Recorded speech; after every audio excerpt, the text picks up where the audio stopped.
나는 대한민국 예비역병장이다. 제 1권 훈련병 시절 36번째 이야기 소원수리와 훈련소 회식. 군대에서도 회식을 합니다. 아니, 훈련소에서도 회식을 했습니다. 1980년 12월 27일 토요일 오전에 나는 헌병대 사육을 다녀왔지만 다른 중대원들은 내무검사를 마치고 오후에는 암기시험을 실시했습니다. 지난번과 마찬가지로 백지의 내무반장이 불러주는 대로 우리가 배운 암기사항을 적어내는 시험이었습니다. 이번 시험에서 더 많은 사람들이 합격했고 그에 따라 불침번을 서야 할 사람의 수는 더욱 줄어들었습니다. 그 와중에 지난번 합격했다가 이번에 불합격자로 전락해서 불침번 대상이 된 불행한 사람도 있었습니다. 암기시험을 마치고 입대 후 처음으로 소원수리라는 것을 썼습니다. 소원수리. 사회에서는 들어보지 못했던 군대 용어입니다. 우리의 소원을 들어 처리해준다는 뜻 같았습니다. 이날의 소원수리는 중대 인사계가 받았습니다. 내무반장도 조교도 아무도 없는 상태에서 그는 백지 한 장씩을 나눠주고 나서 말했습니다. 그동안 훈련받느라 수고했다. 지금부터 여러분은 앞에 나누어준 종이에 관등 성명은 쓰지 말고 여러분이 그동안 부대 생활을 하면서 느꼈던 잘못된 사항이나 개선되어야 할 사항, 그리고 누가 여러분을 괴롭히거나 부당한 대우를 해준 것이 있으면 조금도 겁내지 말고 쓰도록 하라. 이 모든 것은 익명으로 처리되기 때문에 여러분들에게는 전혀 피해가 없다. 부대에서는 여러분들의 의견을 듣고 개선하고자 하는 것이니 조금도 숨김없이 자유스럽게 쓰도록 해라. 평소에도 자상했던 인사계였지만 이날은 더욱 부드러운 목소리로 우리들의 마음을 흔들었습니다. 아, 군대에도 이런 것도 있구나. 나는 속으로 생각했습니다. 그리고 정말 그동안 부당하게 생각했던 것을 자세히 쓰려고 마음먹었습니다. 그런데 이때 누군가가 속삭이듯 말하는 소리가 들렸습니다. 이거 쓰면 안 돼. 이 소원수리에 나쁜 내용 나오면 우리 괴로워져. 그는 군대 오기 전에 군대에 대한 상식을 많이 알고 입대한 사람이라 평소에도 우리에게 많은 도움이 되었던 친구였습니다. 그의 이야기 내용은 이랬습니다. 이번 소원수리는 중대에서 받는 것으로 우리가 훈련소에서 배출되기 전 연대에서 진짜 소원수리를 받을 때 나쁜 내용이 나올까봐 미리 점검 차원에서 받는 것이라는 겁니다. 그래서 이번에 나쁜 내용이 나오면 내일부터 더 겁을 주기 위하여 다잡게 되고, 이렇게 한번 소원수리 때문에 심하게 당하면 다음에 정작 진짜로 써야 할 때에 제대로 쓰지 못하게 된다는 것이었습니다. 그 말이 그럴듯했기에 나를 비롯해 대부분 좋은 말만 써서 제출했습니다. 소원수리를 끝내고 나니 각소대 향도가 중대본부에 갔다 오더니 오늘은 특별히 단체 회식을 해도 좋다고 전했습니다. 회식, 사회생활에서 회사 다닐 때 가장 즐겁고 기분 좋은 단어가 아니었나 생각됩니다. 한 달에 2-3번 또는 그 이상 회식을 했고 그때면 술과 고기와 또 여러 가지 즐거운 프로그램과 이야기가 넘쳐나곤 했었습니다. 옛 생각을 하면서 군대에서의 회식은 어떨까 기대도 되고 궁금하기도 했습니다. 1인당 회식비는 650원으로 정했습니다. 이 돈으로 각자 빵 4개와 호두과자 한 봉지 그리고 요구르트 한 병씩이 배당되었습니다. 우리들은 네모반 침상 3선에 앉아있고 향도와 서무병이 2명 소대원을 데리고 PX에 가서 소대 회식 물품을 단체로 사와서 각자 앞에 자기 몫을 나눠주었습니다.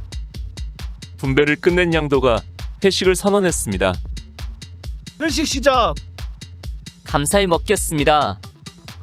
장단도 노래도 없었습니다. 아니, 누구 하나 말하는 사람도 없었습니다. 옆 사람에게 먹어보라는 의례적인 인사도 없었습니다. 맛있느냐는 물음도 없었습니다. 그저 먹기만 했습니다. 눈도 곁으로 돌리지 않고 자기 앞에 놓인 빵을 먹고 호두과자를 먹고 요구르트를 마셨습니다. 내 마음은 불안했습니다. 언제 호랑이 같은 내무반장이 나타나 회식을 취소하고 입안의 우물 제거! 를 외칠지 불안했습니다. 그러기에 더 열심히 먹었습니다. 씹어서 먹는지 그냥 삼키는지 모르게 먹었습니다. 빵 4개, 호두과자 한 봉지, 요구르트 한 개 마시는데 걸린 시간은 단 10분. 어쩌면 세상에 태어나서 가장 빨리 끝낸 회식일 것입니다. 그래도 그저께 먹은 과자 선물 세트에 이어 또다시 맛본 천상의 맛. 그로 인해 든든해진 몸은 마음까지 평온하게 하는 군대 첫 회식날 밤이었습니다. 37번째 이야기, 편지. 요즘이야 스마트폰으로 문자 메시지에 SNS에 인터넷 메일에 실시간 채팅에 서로 사연을 나누고 소식을 전하는 방법이 다양하지만 40여 년 전에는 꿈에도 생각조차 할 수 없는 일이었습니다. 당시의 시골 전화는 거의 교환수를 통해 연결하는 방식이어서 보통 전화통화를 신청하고는 한두 시간 혹은 서너 시간 기다려야 통화할 수 있었습니다. 그러기에 자유롭게 소식을 나눌 수 있는 것은 오직 편지였습니다. 나는 본래 편지 쓰기를 즐겨하는 사람이었습니다. 많은 친구들과 편지를 나누고 또 답장을 기다리는 것이 취미라고 할 만큼 즐겨했었습니다. 그러나 군입 때는 나의 이러한 편지 주고받기를 막아버렸습니다. 세상과는 완전 단절된 또 다른 사회, 군대라는 특수한 사회 속에서 그나마 통할 수 있는 유일한 통로는 편지뿐인데 그나마 막혀있으니 답답하기 그지없었습니다. 아들을 군에 보내놓고 이제나 저제나 소식을 기다리고 있을 부모님은 또 어떠실까? 사랑하는 여인과 친구들은 내 소식이 얼마나 궁금할까? 그러나 훈련소에 입소한 뒤에도 편지 쓰기는 허락되지 않았습니다. 그러다가 편지를 보내도 좋다는 허락이 떨어진 것이 군에 입대한 지 2주가 지난 뒤였습니다. 그런데 편지를 써도 좋다는 허락을 받았으나 우표를 구하지 못해 편지를 보낼 수가 없었습니다. 본래 군대에서의 편지는 군사우편으로 공짜로 보내게 되어 있었습니다. 그러나 우리는 우표를 붙여야 한다는데 우표를 구할 수가 없는 것입니다. 편지는 보내도 좋다고 허락을 받았는데 정작 우표를 구할 수 없어 편지를 쓰지 못하니 더 답답할 수밖에 없었습니다. 나중에 자대에 와서 안 사실이지만 1년에 한 사람이 쓸 수 있는 군사우편 수가 정해져 있고 따라서 한 부대에서 부대원 수에 따라 사용할 수 있는 군사우편 수가 정해져 있다는 것입니다. 개인별로 통제할 수 없기 때문에 누군가가 군사우편을 많이 사용하게 되면 12월쯤 되어 그 안에 공짜 군사우편이 모두 사용되었기 때문에 우표를 붙여야만 했던 것입니다. 그러나 훈련소에서는 퇴소 때까지 새해가 되었어도 공짜 군사우표는 사용할 수 없었습니다. 나는 PX에 갈 때마다 우표를 물어보았지만 번번이 없다는 대답만 들었습니다. 사실 나는 군에 입대할 때 선배들의 조언에 따라 우표를 20장 구입해서 가지고 왔었습니다. 그런데 그것을 입대 시 구입한 이것저것 생필품과 함께 세면백에 담아 들고 왔다가 세면백과 함께 빼앗겨 그 뒤로 구경조차 못하게 된 것입니다. 그 세면백을 훈련소 중대에 와서 빼앗겼으니 인사계나 내무반장이 마음만 먹으면 찾아서 줄 수도 있을 텐데 그들은 전혀 내색도 하지 않았습니다. 그러는 동안 나는 몇 번이나 집과 여자친구와 다른 친구들에게 편지를 썼다가는 보내지 못하고 쓰레기통에 버려야만 했습니다. 그러던 12월 28일 마침내 기쁜 소식을 들었습니다. 향도가 오더니 PX에서 단체로 우표를 구입할 수 있다는 것입니다. 기쁜 마음으로 1인당 최고 한도라는 10장을 신청했습니다. 그러나 잠시 후 돌아온 향도는 최고 6장씩 밖에 살 수 없었다며 6장만 주더군요. 그래도 이 얼마나 기쁜 일인가. 그날 밤 취침 시간, 으스름한 취침등 아래 모포를 뒤집어 쓴 채 편지를 썼습니다. 혹 주번사관 또는 내무반장에게 들키지는 않을까. 두려움 속에서도 부모님 전상서로 시작되는 편지글을 적어나갔습니다. 아들을 군대에 보내놓고 3주가 지난 이때 그동안 아들의 옷까지 소포만 받아들고 소식 없는 아들 걱정에 잠 못 이루실 부모님 생각에 편지지는 눈물에 젖어가고 있었습니다. 그런데 편지를 쓰기 전에는 쓸 말이 엄청 많을 것 같았는데 막상 펜을 들고 보니 여러 가지 생각이 뒤죽박죽되어 쉽사리 글을 쓸 수가 없었습니다. 거기에 인사계가 내무교육을 통해 편지에 불필요한 내용이나 부모님 걱정될 내용은 쓰지 말라고 강조했고 또 보안에 위배된 내용을 썼다가 서신 위규로 걸려서 처벌될 수 있다는 엄포를 들은 터라 조심할 수밖에 없었습니다. 결국 내가 하고 싶은 말은 한 줄도 쓰지 못하고 겨우 안부 인사와 저는 잘 있으니 걱정하지 말라는 통상적인 내용만 쓰고 봉함했습니다. 이 밖에도 사랑하는 여인과 친구 몇 명에게 비슷한 내용의 편지를 쓰는 것으로 이날 구입한 우표를 모두 사용했습니다. 이후에 부모님께서 답장을 보내시면서 다행히 우표를 보내주셔서 훈련소를 마칠 때까지 나름대로 소통하는 데는 어려움은 없었습니다. 38번째 이야기, 총검술. 총을 가지고 하는 전투 중에 가장 최후의 방법이 바로 총검술입니다. 적과 바로 마주쳐서 마주대하여 싸울 때, 즉 백병전 상황에서 총검술은 가장 효과적인 방법인 것입니다. 옛날 칼과 창으로 싸울 때의 전쟁하는 모습과 같은 것입니다. 따라서 군인들에게는 대검이 지급됩니다. 그 대검을 소총의 총구 쪽 대검꽂이에 결합하면 소총이 창검 역할을 하게 되는 것입니다. 사격이 멀리 떨어져서 적을 제압하는 방법이라면 총검술은 몸과 몸이 부딪히고 눈과 눈을 마주보고 서로의 숨소리를 느끼며 서로의 목숨을 놓고 치르는 근접전인 것입니다. 그러기에 총검술은 우리의 체력과 땀을 요구하는 훈련이었습니다. 총검술은 사격 측정이 끝나기도 전인 12월 23일부터 시작되어 마지막 종합 측정 전까지 연일 우리를 괴롭히고 얼차례의 도가니로 몰아넣는 요인이 되었습니다. 훈련 일정상 정규 교육 시간으로 편성된 것은 3차례에 걸쳐 10시간이었지만 실제로는 30-40시간 이상 훈련을 받았습니다. 특히 1981년 신정은 연휴가 4일간 계속되었는데 그 대부분의 시간을 총검술과 미진한 과목을 반복 훈련하는데 보내야만 했습니다. 1980년 12월 23일 화요일 오전 가까운 연병장으로 교육 출장을 했습니다. 오늘부터는 총검술을 배운다. 총검술은 전시에서 최후의 수단이다. 적과 마주쳤을 때 내가 죽느냐 적을 죽이느냐를 가름하는 것이 바로 이 총검술이다.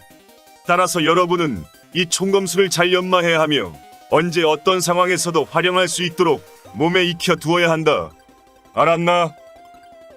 총검술이 필요한 경우는 첫째, 백병전 상황에서, 둘째는 기도빈익을 요구하는 무성무기 사용이 필요할 때, 또 탄약이 떨어지고 근접 지원화력이 없을 때, 적과 급작스런 조우 상황에서 시간이 없을 때 적을 제압하는 전술행위이다. 총검술의 원칙은 과감, 신속, 정확, 그리고 몸의 균형 유지이다. 그리고 총검의 방향은 항상 적의 인후부를 겨냥해야 한다. 정말로 이제는 전쟁에 나가서 적과 싸워야 할 군인으로서 필요한 것을 배우게 된 것입니다. 군대에서의 훈련 방법은 언제나 같았습니다. 교관의 설명, 시범조교의 시범, 그리고 즉시 우리들의 실습이 뒤따르는 군대식 교육 방법입니다. 이 같은 훈련 방식은 반드시 기합 등 강압적인 제재가 필수적으로 뒤따르게 됩니다. 처음부터 잘하는 사람은 없기 때문에 결국 짧은 실습에 긴 시간 얼차례를 반복하며 온몸으로 체득해 나가는 것입니다. 그래도 군인이 되어 한 과목 한 과목 배워나가면서 점차 진짜 군인으로서의 모습으로 변모해가는 것을 느꼈습니다. 각 과목마다 우리가 배우고 느끼고 활용해야 할 것이 무엇인지 점차 깨달아 나가게 되는 것입니다. 그동안 배운 제식은 군인의 품격과 통일된 생활을 위한 것이라면 사격과 총검술은 실제로 전장에서 사용할 것들입니다. 총검술의 기본 자세는 차려총이다. 모든 총검술의 공격과 방어는 차려총에서 나온다. 또한 공격과 방어에 유리한 지형이나 거리를 유지하기 위해 전후좌우로 이동할 때나 방향을 전환할 때도 차려총 자세를 유지해야 한다. 총검술에서 모든 구령 소리는 힘차고 위험 있는 소리로 적의 기선을 꺾도록 우렁차게 질러야 한다. 기합 소리가 작거나 마음에 들지 않으면 모든 교육은 얼차례로 대신할 것이다. 전체 전방에 대하여 차려총. 조교의 시범에 따라 우리도 차려총 자세를 취했습니다. 그러나 우리들의 어설픈 자세를 그냥 두고 넘어갈 조교들이 아니었습니다. 걷어채이고 얻어맞고 쓰러지고 넘어지고 한바탕 아수라장이 되었습니다. 타려총 자세로 2, 3분만 지나도 총이 흔들리고 어깨며 팔이며 다리가 아파왔습니다. 그러나 조금이라도 움직이면 현찰박치기가 들어왔습니다. 그러나 그것은 약과였습니다. 찔러총에 이은 길게 찔러 동작에서 멈추고 있으려니 나중에는 머리가 빙빙 도는 것 같았습니다. 첫날은 간단히 몇 가지만 배우고 돌아왔지만 이후 훈련을 마칠 때까지 총검술은 정말로 추운 날씨와 더불어 우리를 최고로 괴롭히는 훈련이었습니다. 특히 총검술 측정을 위한 총검술 16개 동작 연습은 그야말로 우리들의 피눈물을 요구하는 고난의 시간들이었습니다. 더구나 분대별로 일치된 동작으로 통일시켜야 했기에 더 힘들었습니다. 처음에는 서로 동작도 틀리고 구령도 틀려서 많은 현찰박치기를 당해야 했고 휴식 시간도 반납한 채 연습에 매달려야 했습니다. 내 노트에 기록된 당시의 총검술 16개 동작은 1. 찔러 2. 찔러 3. 뒤로 돌아 4. 길게 찔러 5. 돌려쳐 6. 뒤로 돌아 7. 돌려치고 때려 8. 좌비껴 찔러 9. 뒤로 돌아 10. 우비껴 찔러 11. 좌로 돌아 찔러 12. 우로 돌아 찔러 13. 좌로 돌아 14. 비껴 좌로 찔러 15. 비껴 우로 찔러 16. 올려쳐 등입니다. 아마 부대마다 조금 다를 수도 있을 것입니다. 아무튼 혹한의 날씨 속에서 훈련도 힘들었지만 새끼손가락을 소총 가늠쇠 구멍에 끼우고 앞으로 나란히 자세로 얼차려를 받을 때에는 떨어질 듯 아파오는 팔과 차디찬 쇠붙이에 다 얼어 터질 것 같은 손가락들. 정말로 견디기 힘든 순간이었습니다.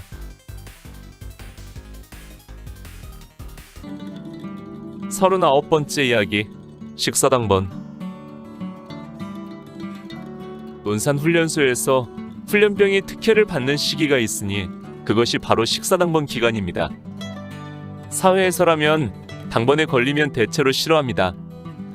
남들보다 부지런해야 하고 일도 더 많이 해야 하기 때문에 당번에 걸리면 싫어하는 것이 인지상정입니다. 그러나 군대에서 특별히 논산훈련소에서 식사당번은 참으로 그들만이 누리는 특권과 특혜가 있기에 힘든 훈련소 생활 중 하나의 위안이 되었습니다. 나중에 자대에 와서 사단 보충대에서 신교대 훈련병들과 같이 식사를 했는데 그곳은 훈련병들이 모두 식당에서 밥을 먹고 있었는데 논산훈련소는 식당이 따로 없고 주방만 있었습니다. 그래서 식사당번이 밥을 타다가 내무반에서 배식해서 주면 각자 자기 내무반 가운데 통로에 있는 식탁에서 식사를 하는 방식이었습니다. 그래서 식사당번이 조직되었는데 각 분대 10명이 한 조가 되어 일주일씩 돌아가며 식사당번을 맡도록 한 것입니다. 이 식사당번에 대하여는 인사계가 내무생활을 교육할 때 이미 교육한 바가 있었습니다. 여러분들이 자대에 가면 대부분 부대 식당에서 식사를 하게 되겠지만 이곳 훈련소는 식사당번이 밥을 타다가 내무반 식탁에 배식해서 식사를 한다. 식사당번은 식사를 배식하는 데 있어서 공평 배식이 되도록 각별히 신경 써야 하고 당번이라고 해서 먼저 식사를 해서도 안 된다. 이렇게 해서 훈련소 입소 첫 주간은 소대의 1번에서 10번까지 10명이 제1조 당번이 되었고 나는 제3조가 되어 12월 22일부터 28일까지 식사당번의 임무를 맡게 되었습니다. 식사당번이 되면 좋은 점이 한두 가지가 아니었습니다. 첫째로 1조 점호를 열애합니다. 처음 1조 때에는 1조 점호 시의 인원보고에는 참석했으나 훈련이 계속되면서 빨리 식사를 하고 학과 출장을 하기 위하여 식사 배식을 빨리 해야 했고 따라서 식사당번은 1조 점호를 열애하고 식사를 타러 갔습니다.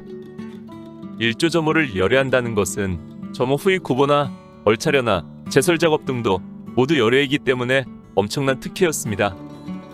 둘째는 학과 출장에서도 1시간 빨리 돌아올 수 있었습니다. 영점 사격장이나 실거리 사격장 그리고 각계전투교장 등 원거리 학과 출장 시에는 현지에 있는 취사장에서 식사를 하거나 추진되어 왔지만 그 외에 부대 주변에서 훈련할 때는 식사당번은 남들보다 1시간 빨리 돌아와서 역시 밥을 타다가 배식을 해야 했습니다. 이것 역시 남들은 얼차려에 배고픔에 힘든 훈련으로 고생하고 있을 때 1시간이나 빨리 돌아온다는 것은 엄청난 행운이었습니다. 그러나 무엇보다도 가장 좋은 혜택은 셋째로 남들보다 많은 양의 음식을 먹을 수 있다는 것이었습니다. 인사계는 교육을 통해 공평배식을 외쳤지만 그러나 눈앞에 먹을 것이 있는데 양심적인 공평배식이 이루어질 수는 없었습니다. 아침 식사나 저녁 식사는 보는 눈이 많아 할 수 없었지만 점심 식사 때는 식사당번이 우선 먹을 만큼 먼저 먹고 나머지를 가지고 공평배식을 했습니다. 물론 우리들의 밥과 반찬도 남들과 똑같이 배식하고 부대원들이 오기를 기다리는 것입니다. 그렇게 하면 남들보다 2배를 먹을 수 있는 엄청난 행운을 누리는 것이지요.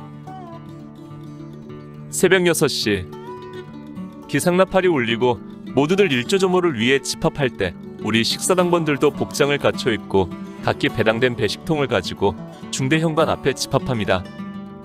2사람이 함께 맞잡는 밥통 2개, 국통 2개, 그리고 반찬을 담을 양동이 2개. 이렇게 일식 3찬을 담을 기구를 들고 각 소대의 식사당번이 집합을 완료하면 인솔조교를 따라 취사장으로 갑니다. 그런데 이 취사장 군기가 또 만만하지 않았습니다. 밥과 반찬을 타기 위해서는 배식하는 취사병들에게 보고를 해야 하는데 여기서도 괜한 트집을 잡아 배식보다는 얼차려를 실시하는 것입니다. 어느 날은 물기 많은 취사장 바닥에 머리를 박고 원산폭격을 하면서도 고픈 뱃속을 자극하는 풍겨나는 밥냄새가 너무 좋아 머리 아픈 줄은 모르고 배가 쓰리고 아팠던 기억은 지금도 생생합니다. 이렇게 고생하며 밥과 반찬을 타다가 배식을 끝내고 기다리면 잠시 후 소대원들이 들어오고 자리에 앉으면 누구나 할 것 없이 눈치작전이 펼쳐집니다. 먼저 내 식판과 옆 사람의 식판을 비교해 보게 됩니다. 항상 느끼는 것이지만 왜 내 밥은 옆 사람보다 늘 적게 담겨 있는지, 국속의 건더기는 왜 옆 사람 것이 더 큰지 아마 누구나 다 느껴본 심정일 것입니다. 모든 소대원이 자리에 앉으면 향도가 식사 개시를 선언합니다. 전체 식사를 주신 부모님께 감사의 묵념, 바로 식사 개시. 감사히 먹겠습니다. 군대 생활 2주가 지나니 이제는 먹어도 또 먹어도 배고프고 짬밥은 꿀맛같이 느껴졌습니다. 입대하던 날 왜 입소대 짬밥을 버렸던가. 못내 아깝고 또 아까웠습니다. 40번째 이야기, 화생방. 1. 가스실 공포. 군대 오기 전부터 들은 군대에 관한 이야기 중 기압에 관한 것 빼고 훈련 중에서 가장 겁을 준 것이 바로 가스실 이야기였습니다. 제2차 세계대전 중 홀로코스트를 연상케 하는 군 선배들의 가스실에 대한 이야기는 가히 공포심을 갖기에 부족함이 없었습니다. 제식훈련과 사격훈련을 마치고 화생방 교육 날짜가 다가오면서 우리 훈련병들 사이에서도 가스실 이야기가 주된 이야기 소재가 되었습니다. 1980년 12월 29일 월요일 훈련소 제14일차. 이날 오후 훈련 과목이 바로 화생방이었습니다. 날씨는 매섭도록 추워서 아침 기온은 영하 10도 이하로 떨어지고 오후가 되어서도 영하의 기온이 계속되는 가운데 바람조차 코끝을 베어갈 듯 불었습니다. 오전에는 제식과 총검수를 교육하고 점심 식사를 마친 뒤 일상화된 교육 집합. 교관과 조교들의 인솔하에 훈련소 후문인 충성문을 지나 우리가 주일날마다 목욕하러 가는 곳 숲속의 교장으로 갔습니다. 화생방 교장은 목욕탕과 반대 방향으로 올라가서 있는데 생각보다 단출했습니다. 약간 비탈진 평지에 작은 창고가 횡하니 서 있고 학과 교육장은 지붕도 없이 계단식으로 허술하게 되어 있었습니다. 우리는 먼저 학과 교육장에서 이론 교육을 받았습니다. 화생방은 화학전, 생물학전, 방사능전의 첫 글자를 따서 붙여진 이름이다. 역사적으로 보면 기원전 400여 년 전에 스파르타군이 아테네군을 무찌르기 위해 유황을 태워 그 연기와 냄새를 이용했다는 기록이 나오는 것으로 미루어 볼 때 오랜 역사를 지니고 있는 전쟁의 형태이다. 화학작용제에는 살상작용제, 무능화작용제, 복동진압작용제 등이 있고 살상작용제에는 신경작용제, 수포작용제, 혈액작용제, 질식작용제 등이 있다. 이 중에서도 가장 위험한 것이 신경작용제인데 이것은 무색무취이기에 탐지가 어렵고 증세로는 정신착란, 혼수상태, 호흡곤란, 근육경련 등등 결국에는 사망에까지 이르게 된다. 응급치료제로는 아드로핀 주사가 있다. 교관의 교육은 궤도를 넘기면서 이론 교육으로 화생방전에 관한 것과 방독면의 휴대 및 착용법 등을 1시간 동안 교육했습니다. 이어서 실습으로 방독면 착용법을 훈련했습니다. 방독면 착용법에는 6개의 구령이 있다. 가스, 서, 검사, 닫어, 벗어, 넣어. 이것을 줄여서 2개 구령으로 가스, 벗어로 할 수도 있다. 이 중에서 가스에서 검사까지는 9초 안에 동작을 마쳐야 한다. 이 9초는 너희가 전장에서 뛰어다니다가 숨을 멈추고 버틸 수 있는 한계 시간이기 때문이다. 이 9초가 넘어가면 너희는 가스를 호흡하여 중독에 이르게 된다. 우리는 앞회총 상태로 제자리 뛰기를 하다가 조교가 가스! 하고 상황을 전파하면 즉시 서서 배운 대로 방독면을 착용하는 훈련을 했습니다. 그러나 열이면 열, 모두가 9초 안에 방독면을 쓰기에는 무리였습니다. 총을 무릎 사이에 끼고 오른손으로 모자를 벗고 왼손으로 방독면 주머니를 열어 방독면을 꺼내 쓰고 머리끈을 조정하여 자기 얼굴에 맞게 착용한 뒤 검사하는 과정이 말처럼 행동으로 하기에는 쉽지가 않았습니다. 역시 군대식 교육으로 육체의 고통을 동반시키는 얼차려를 곁들이며 반복 교육을 했습니다. 이럭저럭 2시간이 끝나고 제3교시 이제부터 여러분은 간단한 화생방의 위력을 맛보는 가스 실습을 하게 된다. 여러분이 체험할 가스는 최루가스로서 화생방 작용제 중 가장 약한 것이다. 이 체험을 통해 여러분은 화생방전이 얼마나 무섭고 고통스러운 것인지 조금이나마 깨닫게 될 것이다. 각 소대는 1개 조에 20명씩 편성하여 제1소대 1조부터 가스실로 들어간다. 2조는 대기하고 나머지는 방독면 착용법을 반복 교육하다가 자기 차례가 되면 대기하였다가 실습에 들어가도록 한다. 가끔 실습 도중에 뛰쳐나오는 놈이 있는데 그런 놈은 반드시 끝까지 가스실에 쳐넣을 것이다. 각오해라. 알았나? 교관이 설명하는 동안 조교 몇 명이 작은 화로 같은 것에 나뭇가지를 주워다가 불을 피우는 것이 보였습니다. 우리는 그것이 무엇을 하는 것인지 그때까지 몰랐습니다. 조교들이 추우니까 손을 녹이려고 화롯불을 피우는가 라고 생각할 뿐이었습니다. 41번째 이야기 화생방 가스실 드디어 실습이 시작되었습니다. 나는 사조라 아직 시간이 있었기에 한쪽으로 가서 방독면 착용법을 교육받았지만 온통 신경은 가스실에 쏠려 있었습니다. 잠시 후 일조가 가스실에서 나오는 것이 보였고 그들의 몰골은 말이 아니었습니다. 들어갈 때는 멀쩡했던 그들이 대성통곡이라도 하고 나온 듯 온통 얼굴에 눈물 콧물이 뒤범벅 되어 있고 입가에는 침을 질질 흘리고 있었습니다. 뒤이어 들어간 2조도 마찬가지였습니다. 마침내 3조가 들어가고 우리는 가스실 앞에 대기했습니다. 가스실 안에서는 군가 소리가 들리고 시끄러운 소리가 들리더니 잠시 후 가스실 문이 열리며 3조가 나왔습니다. 그 몰골은 역시 1조, 2조와 같았습니다. 그 모습만으로도 우리는 기가 질리기에 충분했습니다. 나오는 사람 모두들 인간의 모습 같지 않았기 때문입니다. 3조 앞에 총 제자리 뛰어가. 하나, 둘, 셋, 넷. 가스. 조교의 가스 구령에 우리는 배운 대로 방독면을 착용했습니다. 앞 번호부터 가스실 입장. 가스실 문이 열리고 우리는 드디어 가스실로 들어갔습니다. 가스실에는 연기가 자욱했고 서너 명의 네모반장과 조교들이 방독면을 쓴 채 서 있었습니다. 그 가운데에는 아까 보았던 화롯불이 놓여있고 그곳에서는 하얀 연기가 피어올라오고 있었는데 그제야 조교들이 피우던 화롯불이 가스를 발생시키기 위한 것이었음을 알 수 있었습니다. 우리는 조교의 인솔을 따라 10명씩 좌우로 마주보고 섰고 우리가 입장을 완료하자 조교 한 명이 문을 닫고 그 앞을 가로막고 섰습니다. 네모반장 한 명이 나서서 방독면을 쓴 채 지휘했습니다. 전체 앞에 총 제자리 뛰어가. 시속 10km, 시속 30km, 시속 50km, 시속 100km. 방독면을 쓴 채 뛴다는 것은 쉽지 않습니다. 공기가 잘 통하지 않기 때문에 조금만 뛰어도 숨이 가빠오기 때문입니다. 우리들 숨이 턱에 차오를 때쯤 내무반장이 동작 그만. 전체 방독면을 벗는다. 실시. 우리는 일제히 방독면을 벗었습니다.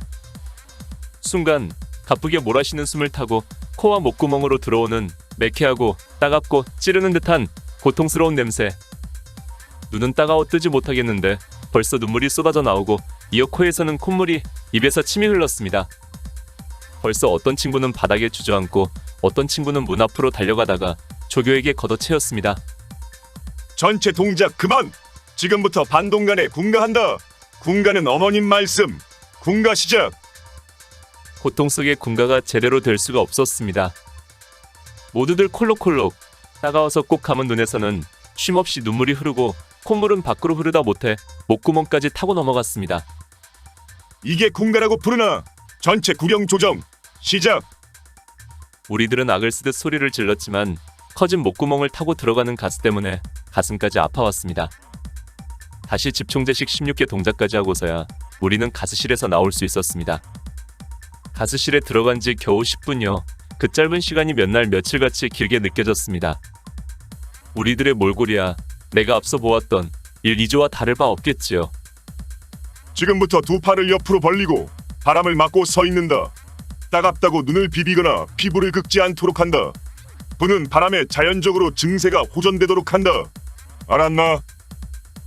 과연 시원한 바람을 받고 서 있으니 오래지 않아 매운맛이 점차 사라지고 따갑던 것도 나아졌습니다. 이때 갑자기 가스실 앞이 소란스러워졌습니다. 가스실 문을 박차고 훈련병 한 사람이 뛰쳐나온 것입니다. 우리 뒤를 이어 들어갔던 3소대 1조 전우였는데 금방 조교에게 붙잡힌 그는 살려달라고 애원했지만 결국 다시 끌려 들어갔고 다음 조가 끝날 때까지 그는 나오지 못했습니다. 매 기수마다 저런 놈이 꼭 생긴다니까. 우리를 통제하던 조교는 당연한 모습을 보듯 예사롭게 말했습니다. 사회에서라면 망년회를 꿈꿀 12월 29일 우리는 최루가스의 매운맛에 취해 모두들 초췌한 몰골로 터덜터덜 돌아오고 있었습니다.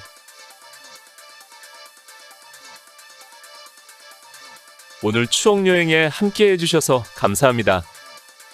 다음 이야기를 기대해주시고 구독과 좋아요 부탁드립니다. 항백